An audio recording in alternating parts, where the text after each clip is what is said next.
मैं अपार परम पुरुष पावन परम तुझको है नमस्कार। सत्य ज्ञान आनंद के परम धाम श्री राम, पुलक तो मेरा तुझे होवे बहु प्रणाम।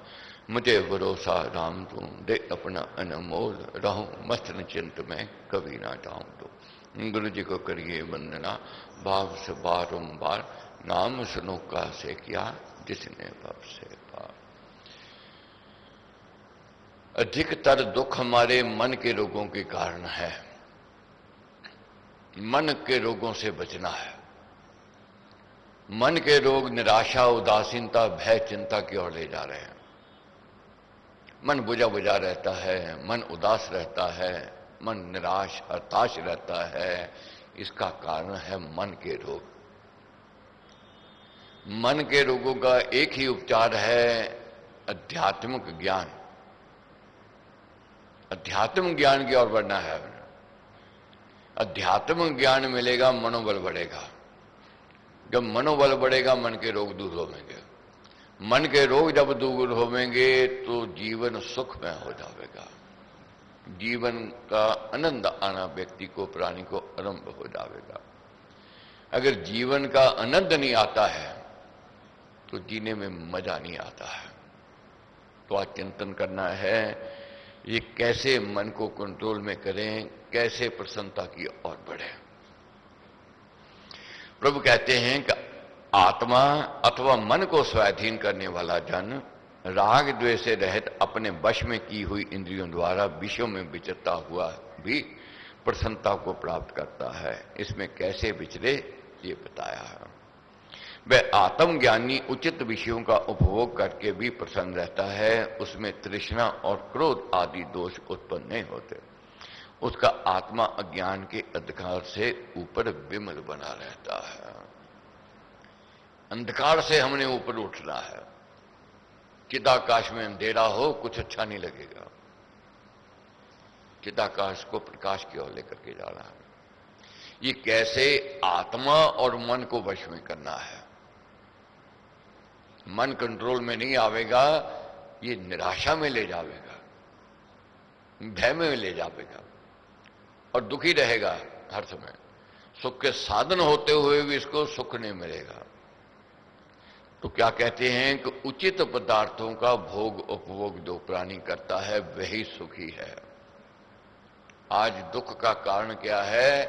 अनुचित पदार्थों का भोग उपभोग की चाहना हमें दुख की ओर ले जा रहे हैं। अपनी हैसियत में रहना है। जहां अपनी हैसियत से बाहर जाते हैं दुख पहले घेरेगा हमें। अपने आप को पता है हर एक प्राणी को मेरी क्या हैसियत है, मेरा क्या ज्ञान है, क्या मेरा विवेक है, क्या मेरे में गुण है, क्या मेरे में अवगुण है। दूसरे की जब बढ़त देखते हैं, दूसरे की खुशियां प्रसन्नता देखते हैं, ये ईर्ष्या जब घेर लेती है फिर हमें दुख की ओर ले जाती है। उसका कुछ बिगड़ने वाला नहीं है, अपना बिगड़ जाता है। उसके भाग्य में जो लिखा है, न उसके कर्मों में जो लिखा हुआ है, जो उसके अंदर गुण है, न उसके अंदर विशेषताएं हैं, उसकी बढ़त कोई रोक नहीं सकता है। उसको बढ़त मिलेगी ही मिलेगी। और दूसरा जलता रहे, सड़ता रहे और कहे उसको बढ़त क्यों मिल गई, ये सोच होनी है बढ़त उसको मिली है, मैं भी वैसा बन जाऊं, मैं भी वैसा बन के दिखाऊं। अब विद्यार्थी पढ़े ना, मेहनत करे ना, जो होनहार है लड़का उसके प्रति ईर्ष्या करता रहे। टीचर उसको प्यार करते हैं, टीचर उसको आगे बिठाते हैं, टीचर उसको ये करते हैं, तो ये उसकी अज्ञानता है। अगर ईर्ष्या कर रहा है, अगर ये सोच करे कि मैंने भी वैसा बनना है, उसको मेहनत, उसको यत्न, उसको प्रयत्न करना पड़ेगा। अब इसी प्रकार है, जो व्यक्ति उचित पदार्थों का भोग उपभोग करता है वह सुखी है।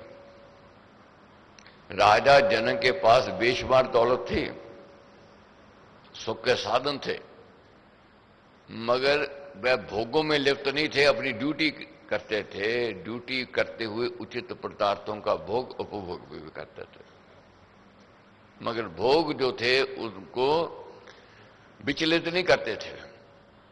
कारण आत्मा और मन को वश में किया हुआ है। इसी प्रकार हमने आत्मबोध की ओर बढ़ना है, मन को कंट्रोल करते हुए। मन कंट्रोल में आ जाएगा तो इंद्रियां हमारे कंट्रोल में आ जाएंगी। मन बेकाबू है तो इंद्रियां पहले बेकाबू हो जाएंगे, फिर व्यक्ति को निराशा की ओर ले जाएंगे। प्रभु क्या कहते हैं, वह आत्मज्ञानी उचित विषयों का उपभोग करके भी प्रसन्न रहता है, उसमें तृष्णा और क्रोध आदि दोष उत्पन्न नहीं होते हैं। हमारे अंदर तृष्णा बढ़ती जाती है, कामना बढ़ती जाती है, और साथ साथ क्रोध आ रहा है, जल रहे हैं अंदर ही अंदर, और जल रहे हैं, और हमारा विवेक मंद बढ़ता जा रहा है,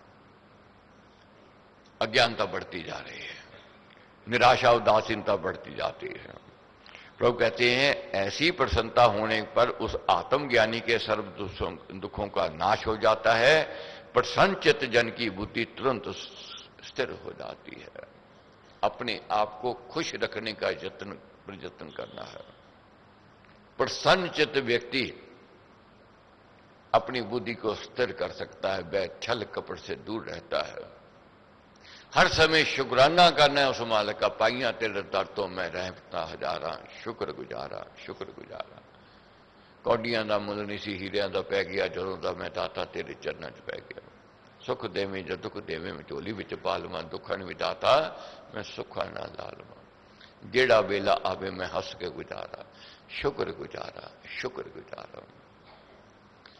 ऐसी जब प्रसन्नता आती है प्राणी के अंदर, और वह उचित भोगों का भोग करता है हुआ, प्रसन्न चित्त रहता हुआ, और वह आत्मज्ञान से, इंद्रियां संयम से, मन को वश में करने से मनुष्य को प्रसन्नता प्राप्त होती है।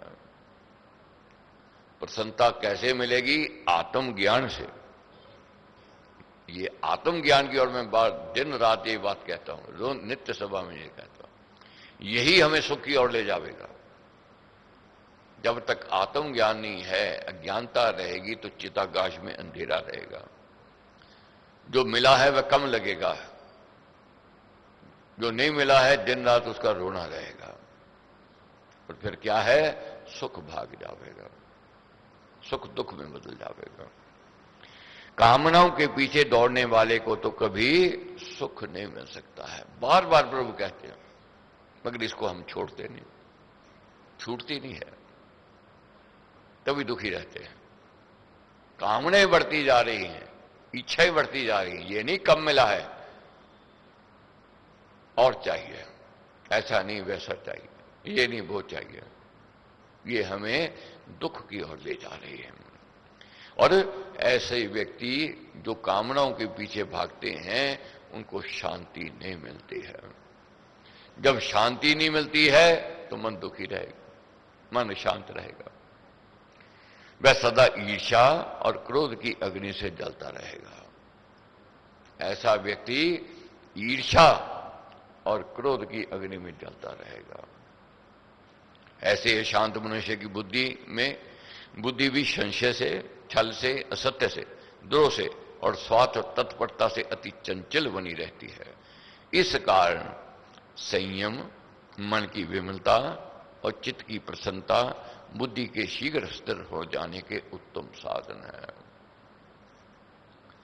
व्यक्ति जब कामनाओं के पीछे भागेगा, वासना के पीछे भागेगा, वह छल करेगा, कपट करेगा, द्रोह करेगा, और वह ईर्ष्या और क्रोध की अग्नि में जलता रहेगा। मगर जो चाहता है मैं इस ईर्ष्या रूपी अग्नि से बच जाऊं, क्रोध रूपी अग्नि से बच जाऊं, उसको क्या करना है? संयम में रहना पड़ेगा, संयम में रहना सीखना है, और मन की विमलता, मन की शुद्धता की ओर बढ़ना है, चित्त की प्रसन्नता की ओर बढ़ना है, और इससे बुद्धि स्थिर हो जाएगी और मन प्रसन्न चित्त हो जाएगा और सुख का आना आरंभ हो जाएगा। निष्काम कर्म करने वाले, विषयों में अनासक्त और भगवत भक्त आत्मज्ञानी को ही युक्त और योग युक्त कहा है। अति उत्तम प्रसंग है, जानना है। जो परमेश्वर से जुड़ा हुआ है वही सुखी है, जो परमेश्वर से दूरी किए हुए वह दुखी है। इसलिए मालिक से जुड़ना है। जुड़ना मतलब ये नहीं है कि आए दिन रात नतमस्तक होते रहे, घंटियां बजाते रहे, तिलक लगा लिए, वनों में आश्रमों में रहना शुरू कर दिया, जुड़ गए। नहीं, जैसा परमेश्वर चाहता है, जो उसने दिया है, उसमें अगर उसकी वाह वाह, वही सुखी है। जिससे प्रेम होता है, जिससे प्रीति होती है, व्यक्ति की पहचान वही हो जाती है। अब देखो, किसी से प्रेम है, उसको कोई नहीं, मैंने तेरे को नहीं देना, वो कहेगा ठीक है नहीं देना, कोई बात नहीं। अब जो जुड़ा हुआ नहीं, मैं पूछेगा क्यों नहीं देना जी, क्यों नहीं दे रहे हो, मैं तर्क करेगा, तरह तरह के प्रश्न पूछेगा। अब प्रश्न पूछेगा, तर्क करेगा, उससे, उस प्राणी से दूरी होनी आरंभ हो जाएगी, दूर हो जाएगा। मगर जो तर्क नहीं कर रहा है, ना प्रश्न करता है, वो कहता है ठीक है जी, जो आपने हुक्म किया, आप मेरा हित जानते हो, मेरा प्रेम है और आपका मेरे से प्रेम है, मेरे को पता है आप गलत नहीं कर सकते। और ऐसे व्यक्ति के प्रति भाव और उमड़ेगा देने वाले का। देने वाला क्या कहेगा, जैसे हमारे बच्चे हैं, बच्चे तर्क करें क्यों नहीं दे रहे, बच्चों के लिए जोड़ रहे हैं हम लोग, बच्चों के लिए जमीन जायदाद बना रहे हैं, खुद भूखे रहेंगे, बच्चों के लिए जोड़ते रहेंगे। मगर बच्चे क्या कहें, अभी मेरे को दे दो, आप दे दोगे? अगर मांगना शुरू कर देगा, बस समझो आपके प्रति भाव नहीं रखता है, श्रद्धा नहीं रखता है, विश्वास नहीं रखता है, भरोसा नहीं रखता। बाल को अगर विश्वास है कि जोड़ रहे हैं, मेरे लिए जुड़ रहा है, वह सुखी है। और जो कहे मेरे को अभी दे दो, क्यों नहीं दिया, कैसे नहीं दिया, और वह दुख की ओर बढ़ जाएगा। जुड़ने से ही सुख है। पत्नी पति से जुड़ी हुई है, उसको अगर विश्वास है, भरोसा है, वह सुखी है। पत्नी को पति पर विश्वास नहीं है, हर समय हाथ आगे उड़ा कहती रहे, मांगती रहे या छुपाती रहे, वह प्राप्ति नहीं हो सकती है। नौकर माल का रिश्ता ऐसा है, भाई भाई का रिश्ता है, मित्र मित्र का रिश्ता ऐसा है। इसलिए जुड़ने से ही लाभ है, अगर जुड़ेंगे नहीं तो प्राप्ति नहीं है। इसी प्रकार परमेश्वर से जुड़ने से लाभ है, परमेश्वर से दूर होने से प्राप्ति नहीं है। क्या, कैसे समझाते हैं? महाराज ने कहा, युक्त मनुष्य की बुद्धि स्थिर नहीं होती, युक्त में भक्ति भाव नहीं होता है। युक्त कौन है? जो नजदीकी नहीं कर रहा है। योग युक्त है जो जुड़ा हुआ है। और युक्त व्यक्ति के मन में संशय रहेगा, भ्रम रहेगा। जहां संशय होवेगा, जहां भ्रम होवेगा, वह दूरी हो जाएगी। इसलिए प्रभु कहते हैं कि हे अर्जुन, तू मेरे से जुड़, मेरे में विश्वास रख, भरोसा रख। और अर्जुन ने भरोसा किया, सब कुछ मिल गया, ले गया। दुर्योधन ने विश्वास नहीं किया, भरोसा नहीं किया, तर्क किया, खाली हो गया, कुछ नहीं मिला। प्रभु क्या कहते हैं? युक्त व्यक्ति मेरे पास है, उसके अंदर भक्ति भाव है, और जो भक्ति नहीं रखता है उसको शांति नहीं मिल सकती है। जिसके अंदर भक्ति नहीं है, अर्थात जो विश्वास नहीं करता है, भरोसा नहीं करता है, वह सदा अशांत रहेगा, उदास रहेगा, निराश रहेगा। मालिक पर तो विश्वास, चलो जग पर करें ना करें, उस मालिक पर तो करना ही चाहिए। वह देवेगा ही देवेगा, हमारा अधिकार रखने वाला नहीं है। हमने जो बीजा है, जो बोया है, वह मिलेगा। जो बुरे कर्म किए हैं, पाप कर्म किए हैं, उसका दंड वह देवेगा ही देवेगा, वह भुगतना पड़ेगा। मगर इतना अंतर है, जैसे डॉक्टर क्लोरोफॉर्म सुंघा करके ऑपरेशन कर देता है, चीर फाड़ कर देता है, पेशेंट को दर्द नहीं होती है। बिना क्लोरोफॉर्म सुंघाए डॉक्टर ऑपरेशन करे, चीखे निकल जावे, नहीं हो सकता, चीर फाड़ नहीं हो सकती, मगर डॉक्टर सब चीर फाड़ कर देता है। इसी प्रकार जो भक्ति में आता है, उसके जो पाप कर्मों का फल है, दंड मिलता है, वह सूली का कांटा बन जाता है। परमेश्वर से दूरी रखे हुए है वह उसका कांटा सूली बन जाएगा। भक्ति भाव को जगाना है। युग युग का है राम से हिला, राम भक्त नहीं रहे अकेला। अशांत जन को सुख कहां से मिले, किसी के साथ जुड़ना मिलना ही युक्तपन है। इंद्रियां संयम द्वारा प्रभु भक्ति पूर्वक कर्तव्य परायणता ही विश्व की आत्मा के साथ मिलने के उपाय हैं, इसलिए इसे योग कहा जाता है। परमेश्वर से जुड़ने का क्या साधन क्या कहा है? इंद्रियां संयम से परमेश्वर से जुड़ सकते हैं। इंद्रियां बेकाबू रहेंगी तो ये विषय वासनाओं में ले जावेंगे, कुसंग में ले जावेंगे। दूसरा साधन क्या है? अपनी ड्यूटी, कर्तव्य करण, बाकी चिंतन शेष बात में करेंगे।